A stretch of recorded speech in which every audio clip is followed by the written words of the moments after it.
नमस्कार दोस्तों, स्वागत है एक और नई वीडियो में। आज की इस वीडियो में हम बात करने वाले हैं अतीत में दबे पांव के महत्वपूर्ण प्रश्नों के बारे में। तो इसका पार्ट सार तो आपको पढ़ना ही है। उसके बाद इम्पोर्टेंट प्रश्न, सिंधु सभ्यता राज पोषित या धर्म पोषित न होकर समाज पोषित थी, स्पष्ट कीजिए वो किस प्रकार समाज पोषित थी।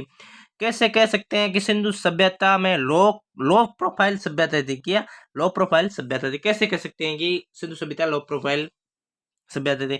मोहनजोदड़ो हड़प्पा से प्राप्त नर्तकी की मूर्ति किस राष्ट्रीय संग्रहालय में रखी है। ये वन लाइनर क्वेश्चन हमेशा आता है कि जो नर्तकी की मूर्ति है वो किस संग्रहालय में रखी गई है। अगला प्रश्न, अतीत में दबे पांव पाठ के आधार पर मोहनजोदड़ो के महाकुंड का वर्णन कीजिए। यानी कि जो मोहनजोदड़ो में महाकुंड बने हैं उनका आपको वर्णन करना है अतीत में दबे पांव के आधार पर।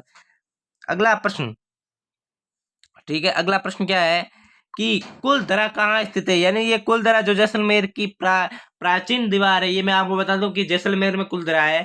लेखक को मोहनजोदड़ो के घरों के खंडहरों में टहलते हुए उसकी याद क्यों आ गई। यानी कि लेखक जब मोहनजोदड़ो के खंडहरों में टहल रहा था तो उसे कुलधरा की याद क्यों आ गई थी। अगला प्रश्न, मोहनजोदड़ो में रंगरेज के कारखाने किस रूप में था, पाठ के आधार पर समझाइए। यानी जो रंगरेज के कारखाने जो किस प्रकार थे, पाठ के आधार पर समझाइए। और अगले प्रश्न की मैं बात करूं तो डीकेजी हल्का के बने घरों की विशेषता क्या है, पाठ के आधार पर समझाइए। नौवां प्रश्न, सिंधु सभ्यता के नगर नियोजन का वर्णन कीजिए।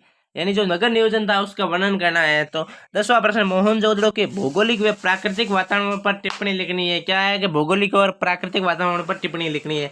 अगले प्रश्न की मैं बात करूं तो सिंधु सभ्यता साधन संपन्न थी पर उसमें भव्यता का आडंबर नहीं था। कैसे समझाइए। ये जो इस पाठ के महत्वपूर्ण प्रश्न है ये आपको इंपोर्टेंट याद करना है। इसमें से मिनिमम 2 प्रश्न आपके आ जाएंगे। और भी ऐसे वीडियो पाने के लिए चैनल को सब्सक्राइब करना ना भूलें और वीडियो को शेयर जरूर करें।